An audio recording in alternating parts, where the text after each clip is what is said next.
E aí, pessoal, bom dia. Começando mais uma segunda Gestáltica aqui. E hoje o grupo de estudos vai ter como tema de discussão o Gestalt Terapia, de PHG, tá?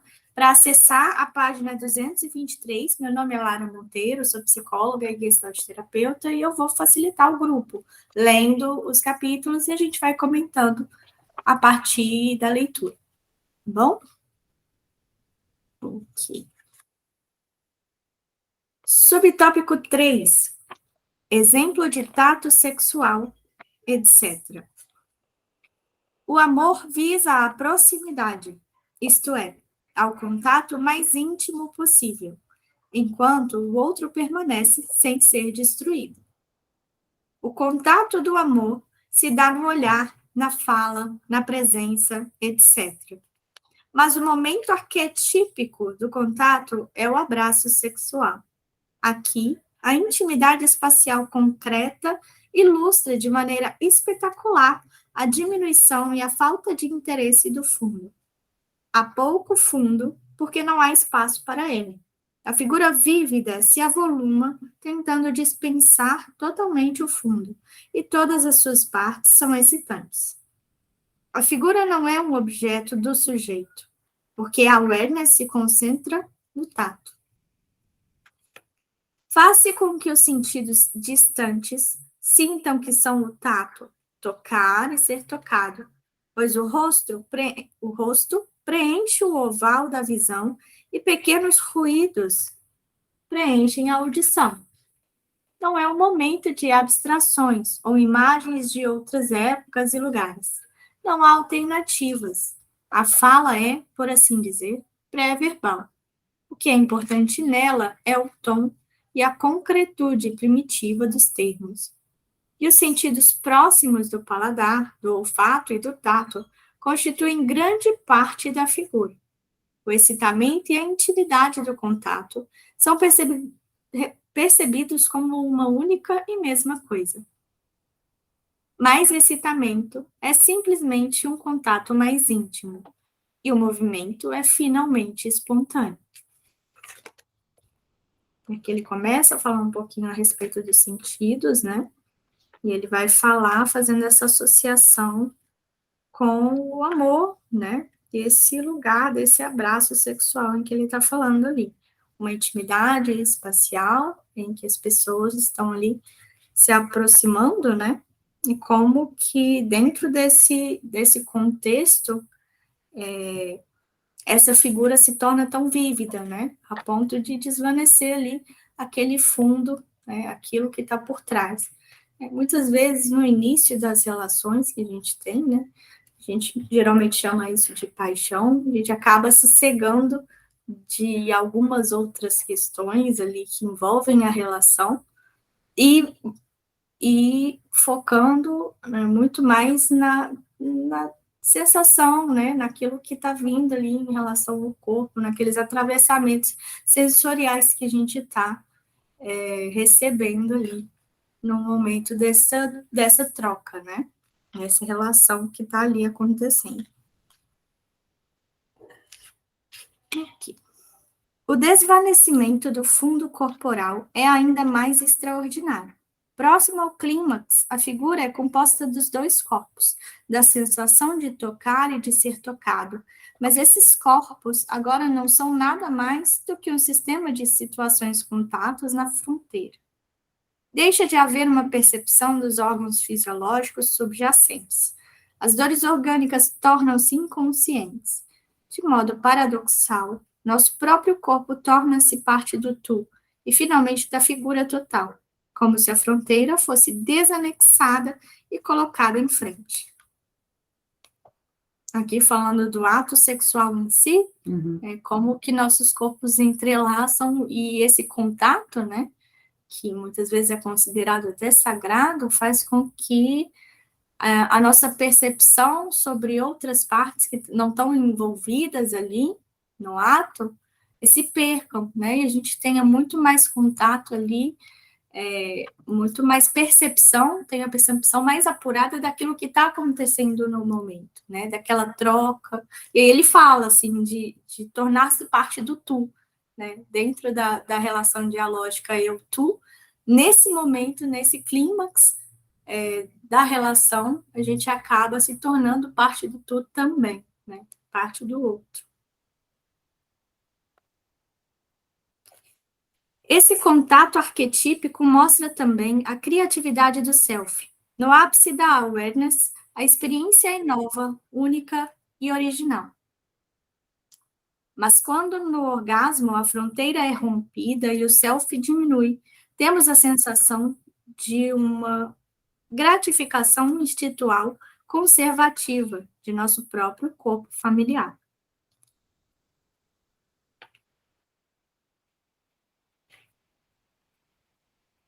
Entendemos também que o contato é espontaneamente transitório.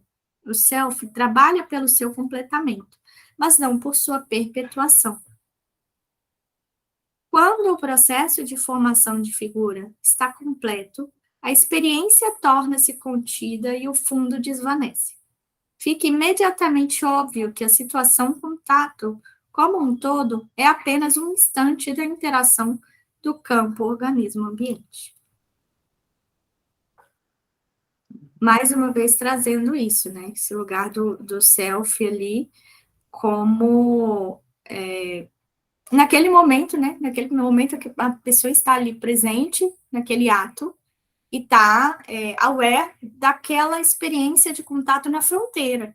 Mas aquele fundo, né? As experiências da pessoa, todo o contexto envolvido, aquilo desvanece, né? O que fica em figura, né? Está muito mais aflorado e tá no nível da percepção. O fundo vai sendo apagado aos poucos à medida que esse nível sensorial vai ficando mais acentuado.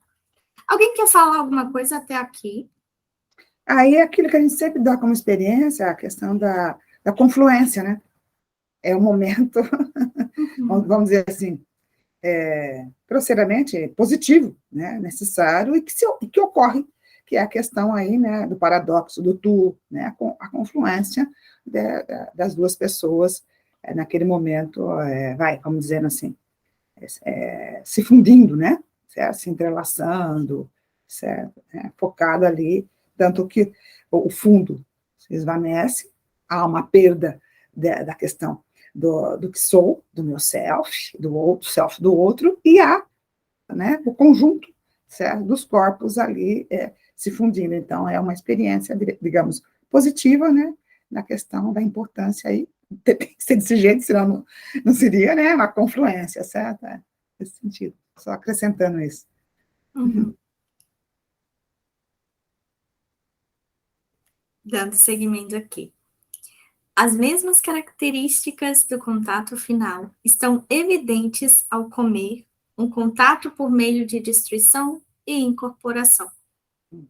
O que é degustado e mastigado é vívido e único, mas assim que é engolida espontaneamente, a figura desaparece e a assimilação é inconsciente.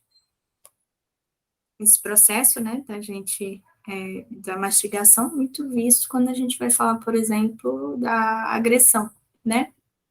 Que esse processo de mastigação, né, se a gente for parar para fazer essa analogia com o processo oral, né, a mastigação é o momento da nossa assimilação. A gente vai mastigando informações, mastigando as experiências para poder assimilá-las, né? Se a gente acaba engolindo sem assimilar, a gente acaba tendo uma introjeção que muitas vezes é disfuncional para a gente. Então, Vai esse dar dor no processo é muito estômago, né? importante. Ou então vai entalar, né? E vai entalar. É o famoso espinho de peixe, né? A gente fala, Exato. que nem consegue se tornar pessoa, né? Ter uma mastigação, né? É uma digestão apropriada para se tornar pessoa, e nem consegue vomitar, pôr para fora, né? É o bebê azul que está entalado, já não consegue mais estar dentro da mãe, né? Naquela vida, chegou o momento do impasse, ele tem que sair, e ao mesmo tempo ele não sabe ainda respirar. Então, aquele pouco tempo, né? A gente sempre tem como exemplo o bebê azul, né? Ele nem mais consegue viver aquilo que já não existe mais para ele, que é o corpo da mãe, o útero da mãe, e também ainda não entrou, né, no mundo aqui, né, do nascimento. Então, ele está azul. Agora, falta o ar, né? Aí até que consegue se posicionar, né, no sentido que, inclusive, com dores, né, que a gente sempre fala. É outro exemplo também, né? É um ótimo exemplo para a gente pensar esse processo, né? Uhum. Também, durante uma experiência intensa de uma obra de arte, sente-se que esta é não somente inevitável em sua elaboração, mas também, de forma estranha, é a única obra possível, ou, pelo menos, a de tipo mais sublime, e que sua experiência é inestimavelmente valiosa. Isto é, o fundo em termos do qual elaboramos opiniões comparativas desapareceu.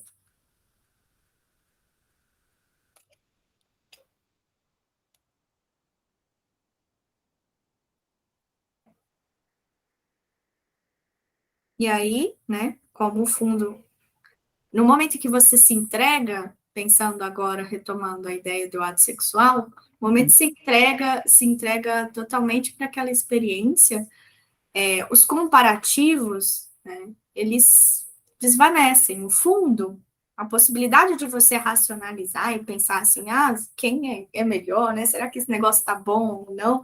Não é momento de pensar, você está se entregando, se você está presente naquela experiência ali, a tendência é diminuir esse fundo, né? Diminuir ou sair nos meios de percepção, e a gente ir se entregando para a experiência, para o tato, para o sensório, né? Para aquilo que está acontecendo ali naquele momento. E por isso ele traz, né, que essas opiniões comparativas acabam desaparecendo. Porque naquele momento aquela é a melhor experiência que você pode estar tendo, porque é a que você está tendo efetivamente, né? Escolhemos nossos exemplos de processo de contato e contato final, principalmente entre os apetites. No entanto, muito disso vale para um processo de contato como o aniquilamento, embora não de maneira exata. A figura no aniquilamento é a ausência do objeto expulso do fundo, em seu ápice. Portanto, ficamos sem nenhum objeto de excitamento, mas somente com a respiração penosa do esforço e um sentimento indiferente do self, confrontando a situação que não é mais interessante, a não ser que aconteça de haver também uma sensação de triunfo, com a glorificação do ideal de ego. Na aniquilação imperturbável, não há, é claro, nenhum crescimento resultante. Não obstante, pelo menos psicologicamente, o aniquilamento é um comportamento e um sentimento positivo, e devemos, portanto, discordar dos antigos e dos homens da Idade Média, da formulação que mencionamos anteriormente, de que a realidade é boa, desejável, e o mal, uma negação da realidade. Pois a ausência do expulso é psicologicamente uma realidade, remove um terror.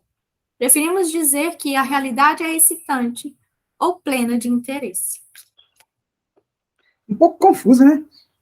Ele é Esse, bom final, nisso, né? Nossa esse Senhora! livro é Meu perfeito para Deus! confundir a nossa cabeça, não é mesmo? Coisa, cara. Menino de Deus. Pra que tudo isso, né? É interessante, né? Como que pode, né? Escrever dessa forma depois. Mas tudo bem.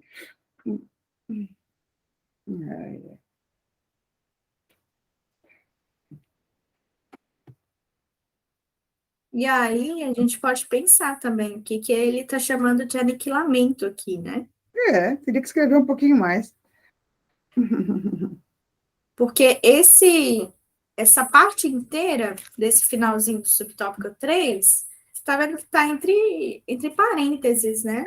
Parece Não assim, ó. sei. Parece que ela está se referindo a uma outra coisa, só que não foi, né? Não sei. Queria falar ali, né? Deu vontade de falar. Eu não sei, nós temos que falar, que pelo menos é o meu sentimento nesse momento aqui, né? Talvez buscar, é o que eu faria, né?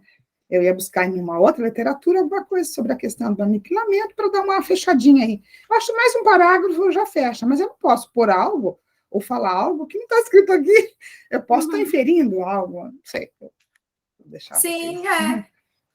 é uma coisa que a gente pode pensar depois, né? Trazer até antes do livro, talvez, em algum outro momento, ele pode ter falado sobre isso, e agora ele está inserindo aqui, colocando Sim, eu a vou pôr um informação. asterisco aqui para eu lembrar, porque senão também isso me passa batido depois. A gente tem outras demandas, né? Mas Sim. vou dar uma olhada nisso. Questão do aniquilamento. Dentro dessa conjuntura que ele trouxe, né? Do 3, certo? Até então estava indo muito bem, né? A Sim. questão do ajustamento criativo, de figura fundo, né, Vanusa? Não sei, o que você pensa aí, vocês, tá vendo a Ingrid também, mas essa última frase ficou um pouquinho complexo, né? E ele, a meu ver, não se expressou. Ah, que falta do Mário, hein? O Mário já ia saber matar isso aqui. Sim, Não, mas faz meu falta. Deus do céu, porque figura, né? Depois a gente pode perguntar para ele, né? Eu vou perguntar para ele. Ele sabendo, a gente Ele deve estar tem uma ocupadíssimo com o ampliação. Salvador agora, né? Ah, que chato. Já está no carnaval. Já está no carnaval. Sim. Figuraça, né? Deixa eu ver, são 9h30, né? Dá para seguir com o subtópico 4, às vezes a gente consegue até passar para os próximos. Sim. E aí, deixa esse asterisco aqui. Eu vou deixar. Às vezes, no próximo Não, encontro, a eu vou gente já tem marcar. informação. Eu vou marcar aqui na agenda, senão eu esqueço total também. Mas eu preciso parar com isso, focar a coisa. Se eu anotar, eu lembro. Fechou. Nota na agenda. Você acredita? Muito engraçado. Ajustamentos criativos que a gente vai fazendo, né? Poxa, não lembra de cabeça, então vou anotar na agenda. Claro. Uma forma de acessar informação. Vamos lá. Subtópico 4, agora a gente vai falar sobre o pós-contato. Então, a gente estava falando do contato, né? Sim. Pleno, e agora a gente vai falar do pós-contato. Certo. A consequência do contato, exceto a aniquilação, é o crescimento consumado. Esse processo é inconsciente e seus detalhes pertencem à fisiologia, na medida em que são compreendidos de alguma maneira. Dependendo do tipo de novidade a qual se dirigiu e que transformou, o crescimento tem vários nomes: aumento de tamanho, restauração, procriação, rejuvenescimento, recriação, assimilação, aprendizagem, memória, hábito, imitação, identificação. Todos esses são consequência do ajustamento criativo. A noção básica subjacente a eles é determinada unificação ou identidade feita na interação organismo-ambiente, e isso foi obra do self. Então, a gente pensa, né, no processo de assimilação, vai mastigar, de alguma forma destruir, né, fragmentar, e aí a gente assimila daquela informação e consegue se apropriar, né, no processo de contato, quando ele é positivo, né, quando ele é pleno, a gente consegue crescer com isso. A comida, onde se transforma o dessemelhante em semelhante, é literalmente assimilada, transformada em semelhante a. Disse que a aprendizagem, quando é digerida e não engolida inteira, está assimilada. Não pode, então, ser usada de maneira diferente de nossa muscularidade. Com relação às percepções, o uso filosófico foi o inverso. É a visão que se torna o mesmo que a cor vista. Os hábitos são adquiridos de nosso comportamento em sociedade. Imitamos ou nos identificamos com os outros e formamos nossas personalidades com base no modelo deles. Quando ele traz assim que a visão se torna o mesmo que a cor vista, o que me vem à cabeça, né, é que a partir do momento que eu estou enxergando, eu enxergo as cores da forma em que eu aprendi que elas são, né, eu enxergo, consigo enxergar que existe uma tonalidade que muda né? Uma cor que é mais fria, uma cor que é mais quente. E aí, isso já está incluído no processo de visão, né? Então, as duas coisas, elas estão integradas. Assim como o ambiente e o organismo, né, eles estão sempre em relação. Uhum. É aquilo que eu até fiz uma postagem, marquei. Todo homem é, em certos aspectos, como todo outro homem, como certos homens, para que a gente possa estudar esse transtorno ou as cristalizações, tá certo? E como nenhum outro homem, que é a singularidade. Então, todo homem é, em certos aspectos, assim, dois pontinhos, como todo homem, porque somos humanos. Com certos homens, né? Alguns introjetam mais, outros defletem mais. Vamos falando aí dentro do nosso trabalho de fazer o psicodiagnóstico continuado, né? Certo, né? Em parceria com o nosso cliente, bem entendido. E também é como nenhum outro homem, singular. Não vai ter nenhuma outra Vanusa, né, Vanusa? Então, eu acho que aqui embaixo, a meu ver, já esclareceu de cima, Lara. Quando começa assim, ó, a consequência, não sei o que vocês pensam, a consequência do contato, exceto a aniquilação, é o crescimento consumado. Daí vai falando do crescimento, como ele pode se dar de várias formas e com vários nomes, né? Que é aumento do tamanho, restauração, procriação, recriação, assimilação, aprendizado, tá certo? Né? O aniquilamento seria a performance sexual, que a pessoa não acrescenta nada a ela não se entrega, ela não está ali. Aquele contato não existiu de fato. A meu ver, eu já não vou levar mais serviço para casa, do asterisco. Eu já entendi. Isso aqui. Não sei o que vocês pensam. Parece que a frase de baixo esclareceu a de cima. Não sei, para mim. Que ele fala, né, que na aniquilação imperturbável não há, é claro, nenhum crescimento resultante. Embaixo, quando ele traz esse negócio do crescimento, fica mais claro para a gente Mais entender. claro. É isso mesmo. Eu compreendi agora. Aqui ele falou de uma maneira tão rebuscada, na frase comprida, que perdi um pouco o raciocínio. Mas ali, a hora que eu li a frase, é aquilo que eu estava pensando mesmo, mas não tinha certeza. Então, o único exemplo aqui é a aniquilação, exceto a aniquilação. Falou tudo. Eu vou até apagar. Borrachinha. Você acredita que eu tenho isso ainda? Eu amo uma borracha para, com lápis, apagar coisas no livro. Ai, gente. Por mais que tenha aquele negócio, o pessoal faz assim. Ai, como eu gosto do livro. Tem seu lugar, né? Ah, tem, viu? Ah, tem. Ai, meu Deus. Ela é livraria cultura, hein? Ai, meu Deus, que tristeza. Tô sofrendo ainda. Fechou, né?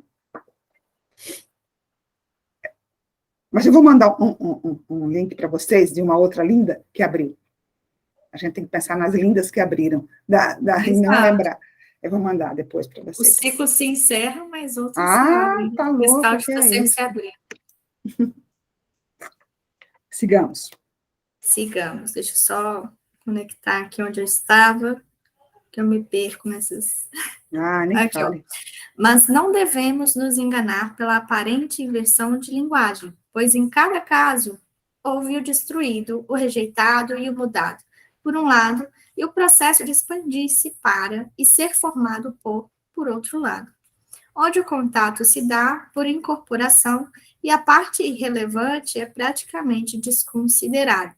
Falamos em assimilação. Não obstante, os elementos químicos persistem. Os resíduos são excretados e ainda assim existem, etc. Onde o contato ocorre por proximidade ou tato, e a parte irrelevante, rejeitada, é ainda potencialmente interessante, como na percepção e no amor, falamos em transformar-se no outro, ou em identificar. Eu acho que é identificar, né? Aqui no meu tá identificar-se. Identificar-se com ele. É identificar-se, né? Foi erro de Impressão. impressão mesmo. Já não basta não pôr os parágrafos isso. certos, viu? Já não basta pôr os parágrafos certos. Pois é, Escrever com uma confundem certa... a gente mais. Ah, tá louco. Não, vamos continuar. Legalizada, né? O resultado do orgasmo é a procriação e o rejuvenescimento por meio de uma liberação sistêmica de tensão. Reich sustenta que também há alguma alimentação biofísica. Tinha que pôr Reich, né? Escutas a ninguém. Né? William Reich. Vai falar de orgasmo sem falar dele? Pois é. Pode. Falar de corpo, né? Ao considerarmos as consequências do contato, as assimilações e identificações, que podemos apreciar mais a importância do modo intermediário, nem passivo nem ativo, da espontaneidade. Se o self tivesse estado meramente ativo, não teria podido tornar-se também aquele outro, mas simplesmente projetaria. E se fosse meramente passivo, ele não poderia ter crescido, teria sofrido uma introjeção. Aqui nós falamos da confluência, né? A importância da fluidez, né? Nesse fluidez. Certo. Ok, gente, tá ok por aí? Acabou o subtópico 4 agora, que a gente estava falando do pós-contato, e agora vem a passagem do psicológico para o fisiológico. Tá. Subtópico 5, a passagem do psicológico para o fisiológico. Quem chegou agora, estamos na página 226. Psicologicamente, a passagem do contato consciente para a assimilação inconsciente tem um patos profundo, porque a figura de contato preenchia o mundo, era o excitamento, todo o excitamento que havia, mas na consequência percebe-se que é uma pequena mudança no campo. Este é o patos faustiano. Quando dizemos, fica, eras tão bela. Mas realizar esse dito seria exatamente inibir o orgasmo, o ato de engolir, ou o aprendizado. Mas o self prossegue espontaneamente e se extingue. O querer reter, né? O grande erro. Não é possível reter. Querer reter, por isso que fica, eras tão bela, certo? Era tão bela, né? A hora que você quer reter, você perde a essência do fato em si e da beleza, né, do próprio ato, né? Bacana. A beleza se expressa ali no momento que ela se dá, né? Então, como se você estivesse vendo um passarinho que está ali voando livre, ao ar livre, né? Muito belo, e você vai, apreende aquele passarinho, fica aqui, fica comigo nessa... Acabou. Clausura o pássaro. Acabou. Né? E é isso. Perde-se a essência daquilo, né? O self prossegue espontaneamente e se extingue, porque faz parte, né? É nessa altura, como mostrou Rank, que o mecanismo neurótico básico do artista entra em ação, porque ele insiste em sua própria perpetuação, em sua imortalidade, e, portanto, projeta parte de si no meio material duradouro da obra. Mas nesse comportamento, ele fica privado da possibilidade de acabamento final e nunca está contente. Tem de repetir, não a mesma obra, mas o processo de fazer uma obra de arte. E é essa interrupção e a ansiedade que a acompanha, e não a culpa da ousadia, a fonte do que Ren chamava de culpa de criar. É engraçado, né? A arte é assim, você é artista, né? Você toca, né? Certo? Então, vamos supor que você criasse uma música, não sei se você só interpreta, se você cria. Você faz músicas? Não, eu não crio músicas. Eu só então, mas crio textos. Nunca musicalizei nenhum. Sim. Sim. Tem a pessoa que faz a música e a pessoa que... Mas é isso, né? O artista, ele é necessário. E o artista tem essa parte do novo, necessariamente, por mais que ele vá a reproduzir a música, sempre você vai pôr a tua forma de reproduzir aquela música ou de fazer. Então, é necessário esse criar.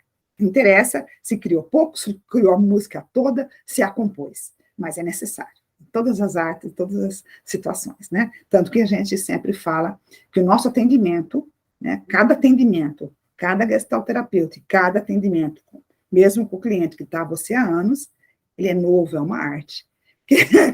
Você traz tudo aquilo que você aprendeu como fundo, né, seja na teoria, mas ali, na hora de se dar, certo? Que é a praxis, que é o atendimento, né? Todo ele é diferente, certo? É diferente, não consegue ser igual. E é muito bacana, porque uma das coisas que a gente vê, os artistas, eles têm muitos problemas, porque eles querem fixar. Depois que eles fizeram a arte, para ficar imortal, né? É muito interessante isso, né? É como se fosse um paradoxo, né? Eu preciso, e não existe arte sem inovação, tá? Ao mesmo tempo, eu quero reter, e aí eu mato. É muito, muito bacana de se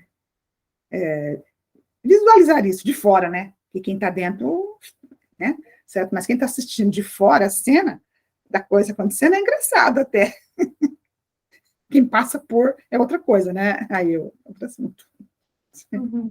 E aí ele traz, né, que esse lugar também que o artista fica, ele também faz com que ele nunca esteja contente, né? Então ele sempre esteja produzindo, ele sempre precisa estar criando, projetando de outras formas para conseguir se desenvolver. Ele vem esse lugar, né?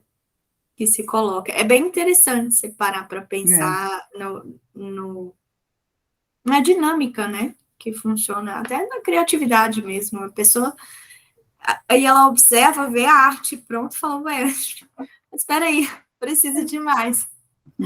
Não está o suficiente. Sim.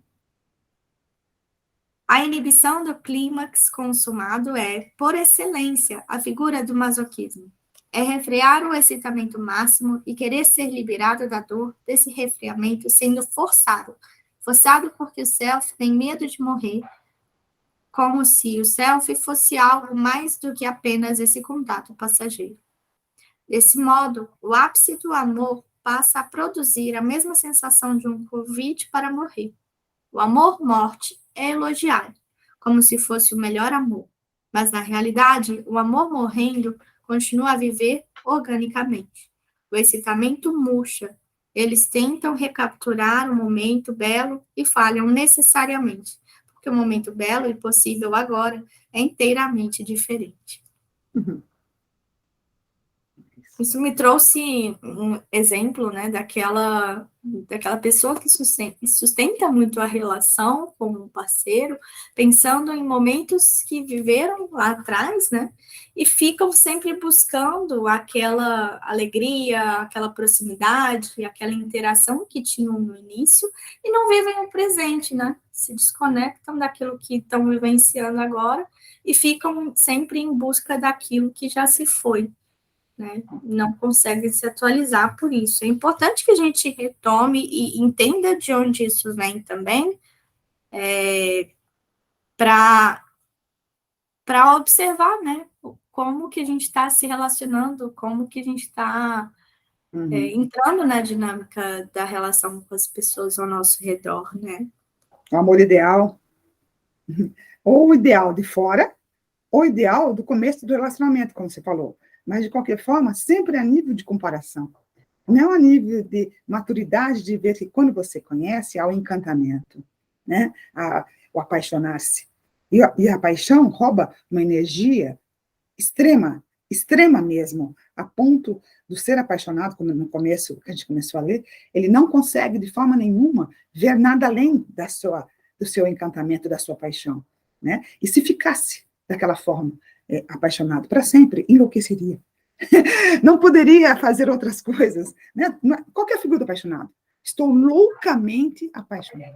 Eu não vejo mais nada, eu não situo nada. Lembra? Você chegou a falar, a pessoa nem se passa pela cabeça do apaixonado outra coisa. Ele não pode, ele está inteirinho, uma névoa em torno dele e tem um foco único, que é a figura da sua paixão.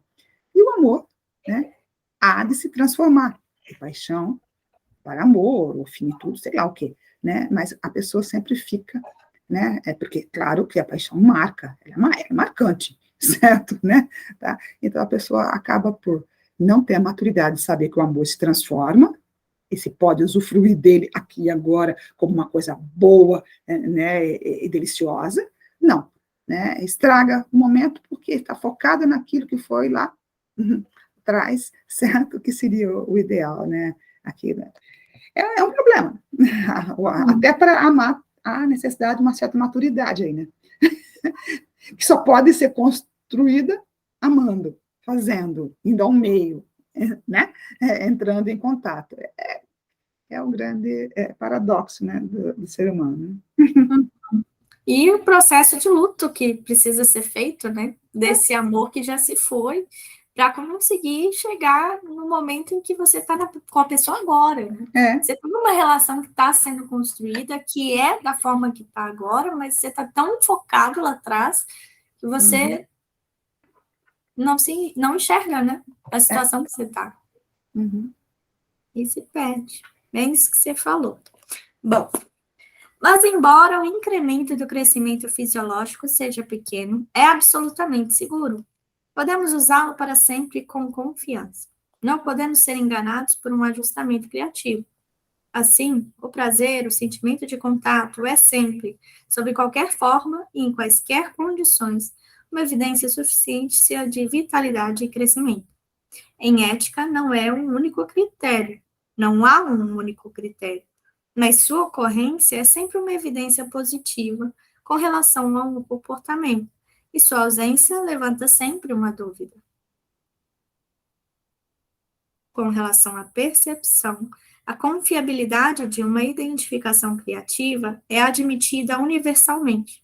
A própria sensação é uma evidência irredutível, embora a interpretação possa estar equivocada.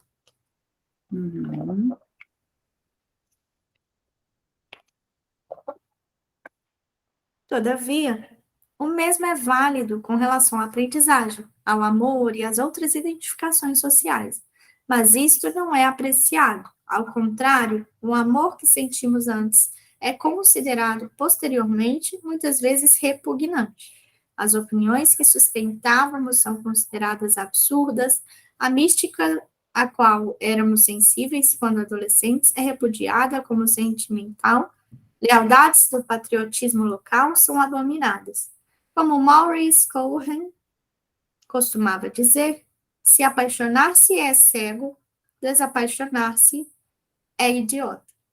As tais reações são uma inabilidade de aceitar a realidade presente de nossos passados consumados, como se aparecêssemos a nós mesmos no presente como algo mais do que o que nos tornamos e o que viremos a ser. Claramente, em tais casos, o contato nunca foi completo. A situação não estava acabada. Alguma força inibidora foi introjetada como parte da experiência e agora parte do conceito de ego em comparação com o qual estamos nos julgando. E agora, quando nossa realização passada, tal como era, é necessariamente diferente de nosso objetivo presente, em lugar de sermos capazes de usá-la como parte do nosso equipamento presente, ou desconsiderá-la como sendo irrelevante, desperdiçamos energia repelindo-a, envergonhando-nos dela, atacando-a, porque é ainda uma situação inacabada. E aí fica muito claro para mim, quando ele vem falando sobre isso, que, de alguma forma, quando você julga, né, parando para pensar no seu passado, se ainda se remói com algo que você pensou, alguma informação que você teve, ou a forma que você pensava antes, quando tem uma intencionalidade, quando tem um nível de emoção, né, um nível emocional muito alto, né, em relação a uma certa raiva ou injuriado, né, a pessoa não acredita, poxa, como que eu pude ter esse tipo de comportamento ou esse tipo de pensamento?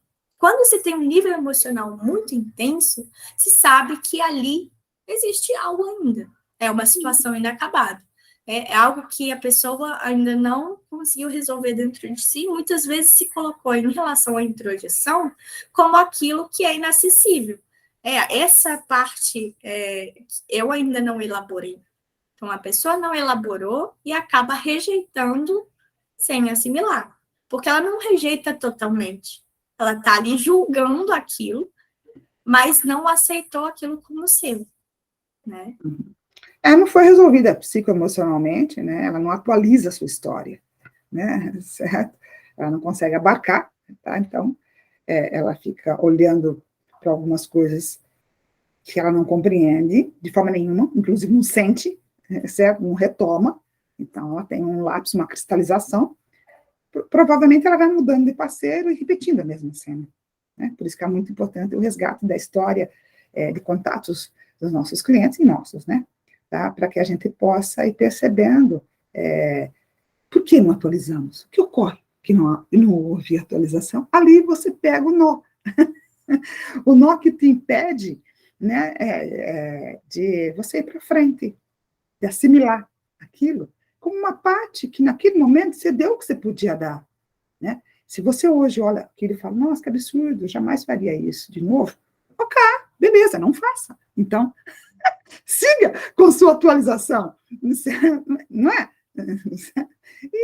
E isso é uma forma de você, gostando ou não do que foi feito, já foi feito. Foi feito porque você era existencialmente aquela pessoa, certo? Porque era o que você trazia até aquele instante da tua existência. Hoje você está em outro momento, e que bom que olha e diz, credo, que absurdo, porque você está atualizado. Aquilo né, está mais bem resolvido, vamos dizer assim, para que você possa olhar como um fato passado, e não como uma culpa absurdamente né, relevante. Então, você fica jogando foco a toda hora em algo. Eu acho que o que pesa muitas vezes nesse caso é justamente, Maria, quando a gente faz questão de mostrar para as outras pessoas que aquilo é um ato que foi superado. Aquilo é um pensamento que para mim já é retrógrado, para mim, nossa, eu nunca faria isso de novo. Você faz questão de reproduzir essa racionalização, mas será que, o que tem de conteúdo, né? O que tem de assimilação do processo? Será que você realmente entendeu o que foi que te fez chegar nesse lugar ali, naquela relação, seja uma relação, né, que a gente estava falando sobre ato sexual e tudo, seja uma relação amorosa, o que é que realmente foi seu padrão de relacionamento que acabou se repetindo ali naquele momento, né? O que aconteceu? E aí, como você não chega nisso, você está só reproduzindo essa fala, né, de que não, superei, nossa, nunca vou fazer isso de novo, e é algo mais superficial, esse é o problema, né? Que é a situação inacabada que não foi resolvida ainda. Você coloca aquilo num lugar alienado, você foge daquilo de alguma forma e está dizendo que superou para outras pessoas. Mas, então, cara, assim, no seu ideal, você tinha que fazer, esse era o movimento que você tinha que fazer para superar. Ah, tá, então é só eu dizer que eu não vou mais passar por isso. Só que nem olhou para o que é que fez você se movimentar a ponto de chegar naquele ponto na relação, né? Só acredita que aquilo é uma coisa que não deve acontecer de novo. E aí, por isso é superficial e acaba não tendo efeito algum, acaba sendo uma situação inacabada que provavelmente vai ser reproduzida novamente em um outro momento, né? Por isso que é importante a gente observar também. Põe uns algodãozinhos no espinho de peixe aqui e faz de conta que não tem nada, né? Pior seria deixar o espinho incomodando, porque certamente, né, a sabedoria organísmica realmente tomaria uma medida efetiva. E aí, muitas vezes, é sinalizado pelo corpo, né? Psicossomática, né? Aquelas pessoas que ficam todas empoladas ou tem uma certa gastritezinha, não sabe o que é. E aí a gente vai observando que, de alguma forma, está sendo... a mensagem, né, existencial está passando ali para você de alguma forma. Eu preciso escutar nosso corpo também, né? Sim. Beleza. Beleza, meninas, muito obrigada pela participação de vocês hoje. A gente se vê, então, daqui 2 semanas com o livro de Yontef. Certo. Ok? Você lembra onde está? Você lembra? Eu Ah, vou tu põe? fazer, vou fazer no Telegram direitinho, qual página a gente parou aqui agora e qual é a página do PHG Perfeito, no perfeito. próximo encontro. Beleza. Tá bom? Ótima E semana. Um beijo. coloco a data também para vocês Ah, saberem não, já que dia vai entendi. ser o encontro e tudo mais. Fechou. Beleza? Tchau, Vanusa. Tchau, Tchau, tia. tchau, gente. Até. Até mais. Abraços gestálticos. Boa semana e boas reflexões.